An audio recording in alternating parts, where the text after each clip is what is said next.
दोस्तों आज की डेट है 29 जुलाई 2023 और यूपीएससी एस्पिरेंट होने की वजह से आप सभी को जानना चाहिए कि इस बार जो इनकम टैक्स फिल करने की आखिरी डेट है that is 31 July. Right. India में अवेयरनेस की बहुत मेजर कमी है एंड काफ़ी सारे लोग इसको फिल ही नहीं करते, बट डेफिनेटली हम सभी को जो भी जॉब्स के अंदर है उनको डेफिनेटली ये फिल करना ही करना चाहिए। साथ में आपको ये भी जानना चाहिए कि इस बार ना हमारा जो इनकम टैक्स डिपार्टमेंट है वो एआई यानी कि आर्टिफिशियल इंटेलिजेंस को यूज़ कर रहा है। अब देखो, अगर आप मेंस के एग्जाम देखते हो ना अपने, तो उसमें इस तरह के क्वेश्चन अक्सर पूछे जाते हैं, किस तरह से क्या क्या टेक्नोलॉजी के क्या क्या एप्लीकेशंस होते हैं। तो एआई की लेट से अगर वो कल को एग्जांपल पूछता है या फिर कहाँ यूज़ कर सकते हो, तो वहाँ आप इनकम टैक्स का डेफिनेटली आप एग्जांपल दीजिएगा। देखो मैं थोड़ा समझाता हूँ। अब होता क्या है ना कि लोग जब रिटर्न्स अपनी फिल करते हैं तो उसके टाइम के ऊपर ना एक तो होता है टैक्स प्लानिंग करना। टैक्स प्लानिंग कोई गलत चीज़ नहीं है। आप कोशिश करते हो कि हाँ सही माध्यम से अपना टैक्स बचाने की कोशिश करो। अलग अलग एग्जाम्पशंस होती हैं, वो अगर आप के पास आप उनको क्लेम करते हो तो डेफिनेटली आपकी वो सही चीज़ है। पर कुछ इसमें फ्रॉड लोग भी होते हैं। फ्रॉड लोग क्या करते हैं, कुछ ऐसी डिडक्शंस को क्लेम करते हैं जिनको एक्चुअल में वो यूज़ ही नहीं करते। ठीक है ना। जैसे फॉर एग्जांपल कई बार हाउस रेंट की बात हो जाती है। ठीक है, तो हाउस रेंट क्या होता है, कई बार वो अपने रिलेटिव्स के साथ रह रहे होते हैं और डिडक्शंस को क्लेम करते हैं, और जो ओनर होता है उस प्रॉपर्टी का वो इस तरह की रेंटल इनकम को डिस्क्लोज ही नहीं करता। ठीक है ना। तो इस तरह से वो क्या करते हैं, वो फ्रॉड करने की कोशिश करते हैं, बेसिकली टैक्स कम देने की कोशिश करते हैं जितना एक्चुअल में उनका बना होता है। अब एआई पता है यहाँ पे कैसे काम आ सकती है। ऐसा इनकम टैक्स डिपार्टमेंट का मानना है कि एआई की मदद से ना इस तरह के वो पैटर्न्स को आइडेंटिफाई कर पाएंगे कि कहाँ पर फ्रॉड हुआ है और कहाँ पर नहीं हुआ। हमें बहुत ज़्यादा कोर में नहीं जाना कि कैसे वो पैटर्न्स को आइडेंटिफाई करेगा, पर एआई का पोटेंशियल है कि बहुत सारे डेटा को एनालाइज करते हुए उसको पता लग जाएगा कि कहाँ पर गड़बड़ चल रही है और कहाँ पर कुछ जो फ्रॉडस्टर्स हैं वो क्या गड़बड़ कर रहे हैं। ठीक है। आई होप ये एग्जाम्पल आपको समझ आया होगा। देखो स्टार्ट करते हैं आज की डिस्कशन। ठीक है, आप सभी का स्वागत है आज के प्रीलिम बूस्टर न्यूज डिस्कशन के अंदर। एक सबसे पहले मुझे आपसे माफी मांगनी है। ठीक है, कल एक्चुअली क्या हुआ था, नेशनल कोल इंडेक्स हमने डिस्कशन किया था और उसके अंदर हमने कैलोरीफिक वैल्यू के बारे में जो चर्चा करी थी बिल्कुल ठीक करी थी। ठीक है, इसका जो मीनिंग समझाया था वो बिल्कुल सही था। बस हुआ क्या था ना, यहाँ पर मैंने जो वर्ड्स थे वो गलती से इंटरचेंज हो गए थे। ठीक है, कल क्या लिख गया था नॉन कोकिंग कोल के अंदर मैंने यहाँ पर हाई लिख दिया था और कोकिंग कोल के नीचे यहाँ मॉडरेट टू लो लिख दिया था। हालांकि समझाते टाइम मैंने बिल्कुल सही समझाया था, पर यहाँ पर ये वर्ड्स उल्टे हो गए थे, तो सही आंसर यहाँ पे मैंने अब लिख दिया है कि नॉन कोकिंग कोल का जो क्लोरीफिक वैल्यू होती है वो कम होती है, विरस कोकिंग कोल की जो क्लोरीफिक वैल्यू वो ज्यादा होती है। आई होप ये आपकी जो कंफ्यूजन थी वो क्लियर होगी। और स्टूडेंट्स का भी बहुत बहुत धन्यवाद जिन्होंने नीचे लिखा था कि सर शायद यहाँ गड़बड़ है। तो हाँ जी बिल्कुल, उसके लिए भी आपका सबका बहुत बहुत थैंक यू। चलिए स्टार्ट करते हैं अगली डिस्कशन की तरफ, दैट इज जन विश्वास अमेंडमेंट ऑफ प्रोविजंस बिल 2023। ये देखो काफी इंपॉर्टेंट है हमारे लिए जन विश्वास को समझना कि आखिर ये है क्या। अभी रिसेंटली इसको लोकसभा के अंदर पास कर दिया गया है। इसको आप समझने की कोशिश करो। देखो इंडिया में ना बहुत सारे अलग अलग लॉज हैं। ठीक है, स्पेशली इकोनॉमिक लॉज की बात कर रहा हूँ यहाँ पे। Economic laws, economic rules and regulations हैं। अब इन लॉज के अंदर पता क्या हो चुका है, बहुत सारी जगह पे ना हमें कोई मान लो छोटा मोटा लॉ ब्रीच हुआ, उस वजह से हमें जेल जाना पड़ता है। जैसे फॉर एग्जांपल मैं आपको एग्जांपल समझाता हूँ। जैसे मान लो हमारे यहाँ पे इंडियन फॉरेस्ट एक्ट है। कई बार क्या होता है ना कि मान लो कि थोड़ा बहुत हमने किसी कारण वजह से एक मान लो हमारा कोई पेड़ गिर गया। ठीक है ना। अगर मान लो किसी जगह के ऊपर पेड़ गिर जाता है, ठीक है ना, तो एक तरह से वो पनिशेबल ऑफेंस हो जाता है। कई बार ऐसा हो सकता है कि मान लो हमारे जो पशु हैं, कैटल वगैरह हैं हमारी, ठीक है ना, वो किसी ऐसी जगह में चलेगी जहाँ पे उसको नहीं जाना था। ऐसे केस में भी हमें जेल हो जाती है। ठीक है ना। इसी तरह से एक एयर एक्ट है हमारा। एयर एक्ट के अंदर भी क्या होता है कि अगर मान लो प्रॉपर हमने उसके साथ प्रोविजंस के साथ पालन नहीं किया और एयर पोल्यूशन हो गया, तब भी यहाँ पर जेल के प्रावधान हो जाते हैं। इसके अलावा भी अगर आप और नोटिस करोगे ना, जैसे इन्वायरमेंट प्रोटेक्शन एक्ट हो गया, कॉपीराइट एक्ट हो गया, या फिर जैसे let's say motor vehicle act हो गया। इसके अंदर अगर आप कोई मोटर व्हीकल को यूज कर रहे हो बिना एक वैलिड परमिट नहीं है आपके पास, तब भी हो सकता है आपको जेल हो जाए। ठीक है ना। हो सकता है कि अगर जैसे रेलवेज एक्ट है हमारे पास एक, इसके अंतर्गत क्या होता है, अगर आप मान लो कोई पर्सन वहां पे भीख मांग रहा है या फिर किसी चीज को बेच रहा है बिना किसी परमिट के, तो भैया साहब इसको भी जेल हो जाएगी। इस तरह के ना अलग अलग बहुत सारे प्रोविजंस है, मतलब इस तरह के बहुत सारे एक्ट्स के अंदर अलग अलग डिफरेंट डिफरेंट प्रोविजन है, जहां पर भले ही कुछ गड़बड़ छोटी मोटी होती है पर उसके लिए ना आपको जेल जाना पड़ता है। अब देखो अगर हर चीज के लिए आप जेल भेजने लग जाओगे तो उसकी कोई सेंस नहीं है। ठीक है, जैसे मैंने बताया ना, ये जो मैंने आपको चीजें बताई हैं ये बहुत बड़े ऑफेंस नहीं है। आप हाँ इसके लिए फाइन वगैरह लगाओ, आप उसको चार्ज करो, ठीक है, 1 लाख की पेनल्टी, 10 लाख की पेनल्टी, जो भी लगानी है लगाओ, पर हर चीज के लिए जेल जाना सही बात नहीं है। इससे पता क्या होता है, जब आप हर चीज के लिए जेल डालने लग जाते हो, उससे एक तो लोगों के अंदर ईज ऑफ लिविंग नहीं रहती, and at the same time जो बिजनेस होते हैं वहां पर ईज ऑफ डूइंग बिजनेस नहीं रहता। बात समझ आई? तो हमारी गवर्नमेंट का यही फोकस है कि हम ईज ऑफ डूइंग बिजनेस को लेके आए एंड साथ ही साथ ईज ऑफ लिविंग को लेके आए।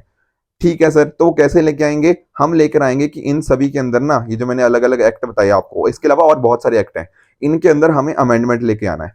आई बात समझ में? बिल्कुल उसी तरह से होगा। तो या तो एक तरीका ये है कि भैया हम एक एक्ट लेकर आए कि हम इंडियन फॉरेस्ट एक्ट को अमेंड कर रहे हैं, दूसरा एक्ट लेकर आए मतलब बिल लेकर आए कि हम एयर एक्ट को अमेंड कर रहे हैं, तीसरा लेके आए कि इसको अमेंड कर रहे हैं, चौथा लेके आए कि इसको अमेंड कर रहे हैं। एक तो ये तरीका हो सकता है, पर ये तो सर बड़ा ही लंबा तरीका लगता है। बिल्कुल सही बात है। तो हमने पता क्या किया, ये सारे अलग अलग जो एक्ट थे ना, जहां लगा कि हमें कुछ गड़बड़ है और इनके इनके इस तरह की जो जेल जाने वाली प्रावधान है या जो इस तरह के माइनर ऑफेंसेस हैं, उनको हम क्यों ना ऐसा करें कि एक ही बिल के अंदर ले आए। ठीक है ना? इस बिल के अंदर ही क्या होगा, ये सारे अलग अलग जो एक्ट्स हैं ये सारे कवर हो जाएंगे। समझ आई बात? तो जो जन विश्वास बिल है ना, वो और कुछ नहीं है, बेसिकली टोटल 42 सेंट्रल एक्ट्स को यहाँ पे कंबाइन किया गया एक सिंगल बिल के अंदर। उसके जो 183 प्रोविजंस थे उनको यहाँ पे हम डीक्रिमिनलाइज कर रहे हैं। ठीक है? इस तरह से ये जन विश्वास बिल बड़ा ही इंपॉर्टेंट हो जाता है, क्योंकि इसके अंदर टोटल 42 सेंट्रल एक्ट्स को हमने एक तरह से कंबाइन कर दिया है। फोकस क्या है कि हाँ यार, जहां पे ना फाइन्स लगाना है फाइन्स लगाओ, पर ये सब चीजें मत करो। ठीक है? डीक्रिमिनलाइज करने का यहाँ पे पूरा पूरा फोकस है हमारा। यहाँ पे कई जगह पे ऐसा भी होगा, हम फाइन को बढ़ा देंगे कि लेट से कि अगर हमें सामने वाले को करना है ना कि डेटरेंस करनी है कि हाँ यार ये बात मत करो, तो हम उसको जेल नहीं भेजेंगे, हम उसको बोलेंगे नहीं तेरा फाइन 1 लाख था, हम 5 लाख फाइन लगा देंगे। पर उससे कहीं ना मतलब ईज ऑफ डूइंग बिजनेस बढ़ेगा। ऐसा नहीं कि हर छोटी चीज के लिए किसी को जेल में डाला जा रहा है, कोई बहुत मेजर ऑफेंस के लिए, मतलब माइनर ऑफेंस के लिए उसको बहुत मेजर पनिशमेंट दी जा रही है, तो उसको हम यहाँ पे रोकने की कोशिश कर रहे हैं। एजुकेटिंग ऑफिसर्स को भी एस्टेब्लिश किया जाएगा। किसी को मतलब कुछ गड़बड़ लगती है तो अपील करनी होती है, तो वो भी अपलेट अथॉरिटीज होंगी। ठीक है ना? पीरियोडिक इंक्रीज भी होगा फाइन्स और पेनल्टीज के अंदर। तो ये बात है। तो आई होप आप जन विश्वास बिल ना समझ पाए होंगे। ध्यान रखना, ईज ऑफ लिविंग बढ़ेगी इससे। ठीक है? एंड साथ ही साथ जो हमारे एमएसएमईज हो गया, जो और हो गया इंडस्ट्रीज हो गया, उनके अंदर ईज ऑफ डूइंग बिजनेस भी यहाँ पे बढ़ेगी। तो बेनिफिट क्या होंगे इससे? बेनिफिट्स यही है कि रैशनलाइज होगी क्रिमिनलाइजेशन की प्रोविजन है, जो साथ ही साथ आपके जो ऑफेंस और पनिशमेंट है उसको बैलेंस किया जाएगा। आपके जो प्रॉपर एजुकेटिंग मैकेनिज्म्स हैं वो यहाँ पर इंट्रोड्यूस होंगे, क्योंकि मैंने बताया था ना, एजुकेटिंग ऑफिसर्स को यहाँ पे एस्टेब्लिश किया जाएगा। एंड लास्टली यहाँ पर जो माइनर वायोलेशन है उनको हम डीक्रिमिनलाइज कर रहे हैं। तो आई होप आप जन विश्वास बिल को अच्छे से समझ गए होंगे। अगले टॉपिक की तरफ चलते हैं, that is coup in Niger. देखो यूपीएससी 2023 के प्रीलिम्स में भी इस तरह के क्वेश्चन आए थे कि यहाँ कहाँ पर अभी रिसेंटली कू हुआ था। ठीक है ना? तो वो भी हमने देखा था, सूडान वगैरह जैसी चीजें हमने देखी थी। अभी रिसेंटली क्या हुआ है ना कि जो नाइजर की मिलिट्री है उसने वहां के प्रेसिडेंट को डिटेन कर दिया है और एक कू डिक्लेयर कर दिया है। ठीक है ना? बेसिकली गवर्नमेंट को ओवरथ्रो कर दिया गया है। तो एक्चुअली ना हमारे लिए इंपॉर्टेंट हो जाता है नाइजर की लोकेशन को समझना। ये इस मैप के अंदर आप नोटिस कर सकते हो। जब मैं बात करता हूँ ना नाइजर की, तो आपको देखने को मिलेगा लीबिया, देखने को मिलेगा नॉर्थ ईस्ट की तरफ। ठीक है ना? उसी तरह से अल्जीरिया हो गया नॉर्थ वेस्ट की तरफ। आपका चैड देखने को मिलेगा ईस्टर्न साइड की तरफ, नाइजीरिया साउथ की साइड, एंड साथ ही साथ आप यहाँ बेनिन हो गया, बर्किना फासो हो गया। ठीक है? ये साउथ वेस्ट के अंदर आ जाएंगे, और माली आ जाएगा आपका वेस्ट साइड की तरफ। ध्यान रखने वाली बात यह है कि जो नाइजर है ना, ये देखो, ये क्या है, ये एक लैंड लॉक्ड कंट्री है। ये बहुत बहुत इंपॉर्टेंट आप सभी के लिए ये पॉइंट है कि लैंड लॉक्ड कंट्री है। कहां पर? Western Africa. ठीक है ना? वेस्टर्न अफ्रीका की यहाँ पर हम बात कर रहे हैं। तो ये चीजें आपको यहाँ पे अच्छे से पता होनी चाहिए। एक चीज मैं आपको थोड़ी और बताना चाहता हूँ। देखो, आप में से ना, वैसे आजकल थोड़ा नाम उसका कम सुनने को मिलता है, शायद आप में से काफी लोगों ने ना बोको हराम का नाम सुना होगा।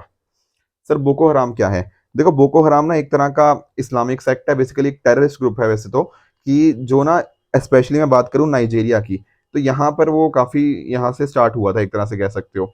तो हुआ क्या, इनका फोकस था कि यार जो इस्लाम के अंदर कुछ चीजें आ गई हैं गलत, उसको ठीक करने का इनका जो ऑब्जेक्टिव उन्होंने ये बताया है। पर एक्चुअली बहुत सारे ना टेररिस्ट ग्रुप्स के अंदर ये इन्वॉल्व हो गए हैं, टेररिस्ट एक्टिविटीज के अंदर। तो कई बार ना चर्च के अंदर बॉम्बिंग हो गया, कई बार स्कूलों के अंदर इन्होंने फायर वगैरह लगाई है, तो बहुत हजारों बच्चों ही स्कूल नहीं यहाँ पर जा पाए इनकी वजह से। तो एक टेररिस्ट ग्रुप ही है ये, जो बोको हराम हमें देखने को मिलता है। अब काफी कम हो गया है, पर जैसे आपका नाइजीरिया हो गया, आपका चैड हो गया, आपका नाइजर हो गया, ठीक है ना, कैमरून हो गया आपका यहाँ पे, ठीक है ना, और साथ ही साथ आपका जो कुछ और इसके नेबरिंग कंट्रीज भी हमें यहाँ पे देखने को मिलती हैं। तो ये बोको हराम के बारे में भी ध्यान रखिएगा, इसी वेस्टर्न अफ्रीका वाले एरियाज के अंदर ये एक्टिव है। 2015 के अराउंड तो बहुत ज़्यादा एक्टिव होता था, उसमें कमी देखने को मिली है, बट फिर भी हमें इसकी लोकेशन थोड़ी पता होनी चाहिए। तो आप नाइजर और साथ साथ बोको हराम के बारे में समझ गए होंगे। अगले टॉपिक की तरफ चलते हैं, that is national food security act. अभी देखो हमारी जो मिनिस्ट्री ऑफ कंज्यूमर अफेयर्स है, फूड एंड पब्लिक डिस्ट्रीब्यूशन, इसने एक लेटेस्ट डेटा अवेलेबल करवाया है एंड उसके बेसिस के ऊपर ये बताया है कि जो स्टेट गवर्नमेंट है ना, वो 1.24 करोड़, लगभग 1.25 करोड़ और जो बेनिफिशियरीज है उनको आइडेंटिफाई कर सकता है under national food security act. अब इसको थोड़ा समझते हैं कि आखिर ये नेशनल फूड सिक्योरिटी एक्ट क्या है। देखो दरअसल में ना 2013 के अंदर हम ये एक्ट लेकर आए। सर क्यों लेकर आए? ताकि ना हम सब्सिडाइज मतलब कम रेट्स के ऊपर जो फूड ग्रेन्स हैं वो लोगों तक पहुंचाए जा पाए। सर कितने लोगों तक पहुंचाने थे? देखो हमारी कोशिश थी लगभग 2/3 जनता जो है ना हमारी, वहां तक हम इसको पहुंचा पाए, ठीक है ना, 2/3 पॉपुलेशन तक। तो फोकस ये था कि 75% हमारी रूरल पॉपुलेशन रहेगी और 50% हमारी अर्बन पॉपुलेशन रहेगी, वो हमारे बेनिफिशियरीज को हम यहाँ पे आइडेंटिफाई कर पाएंगे।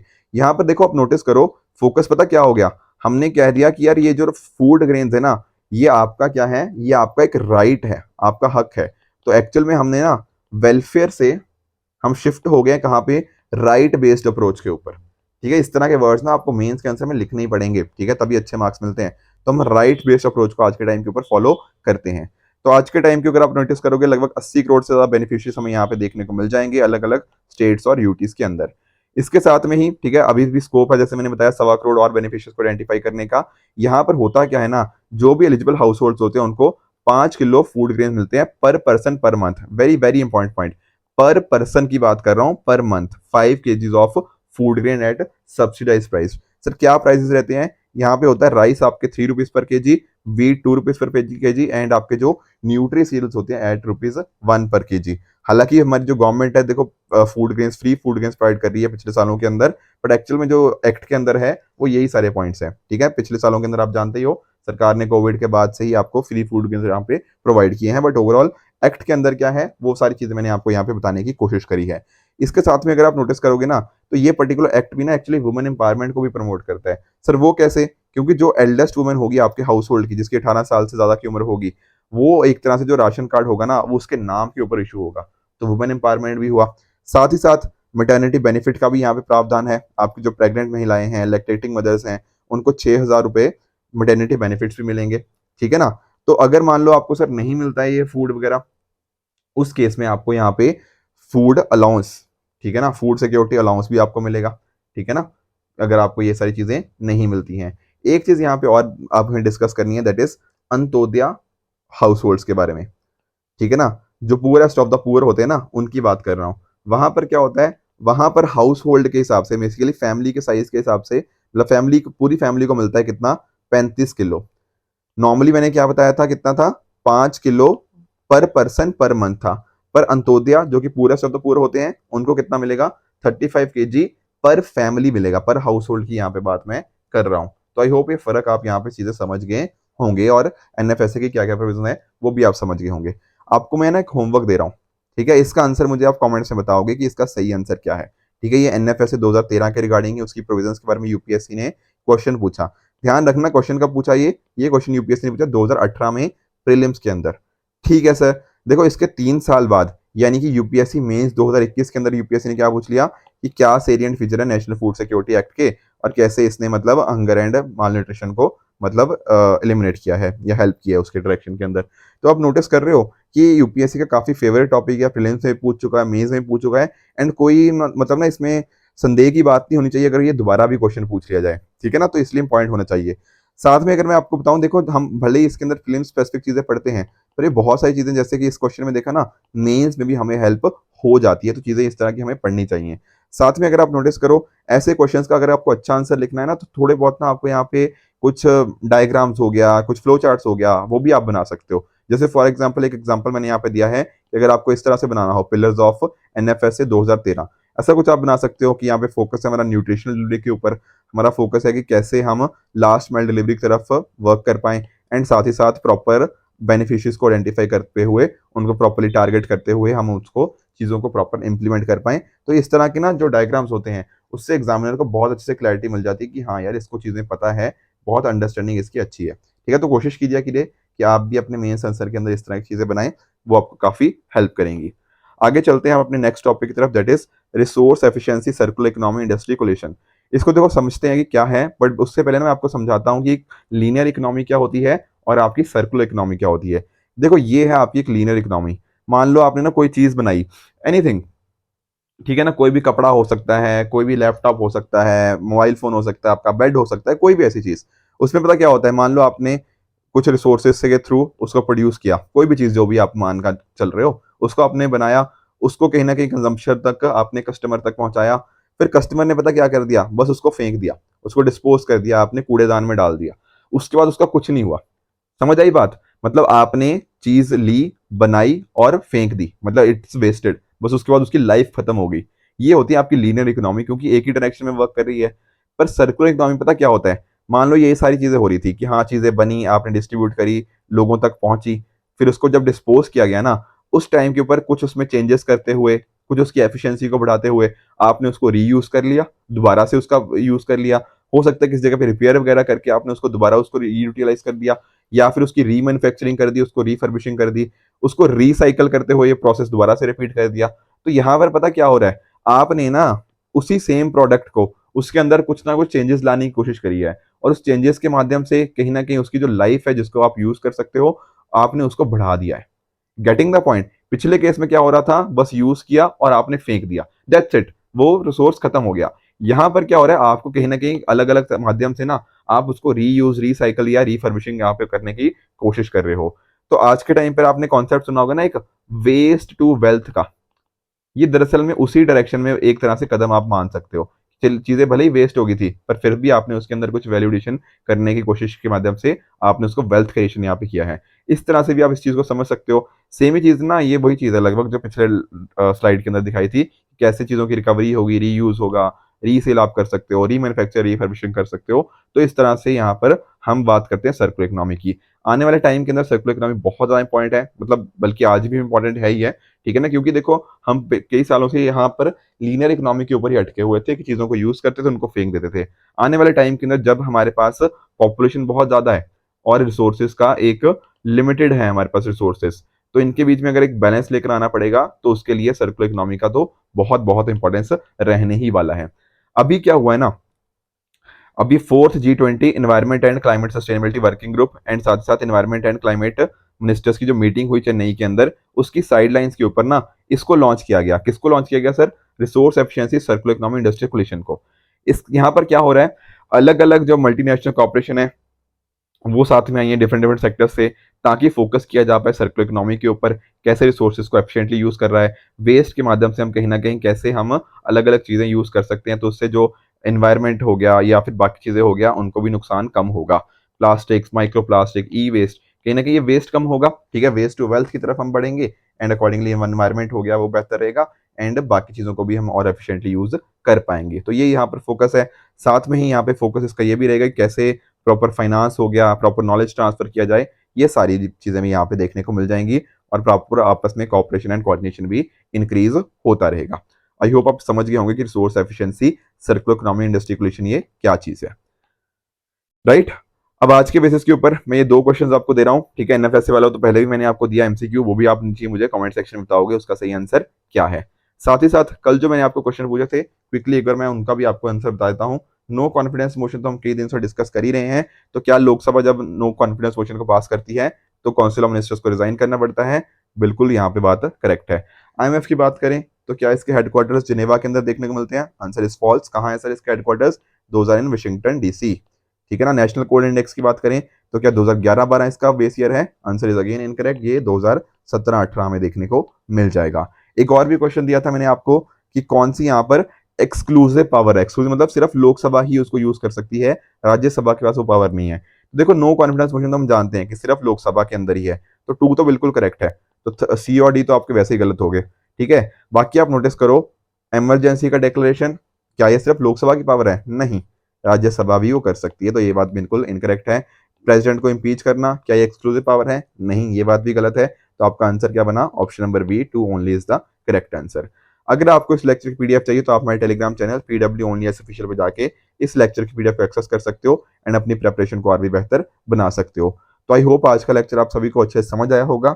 इसी तरह से आप भी अपने एंड पे हार्डवर्क करते रहिए। Good bye and good luck.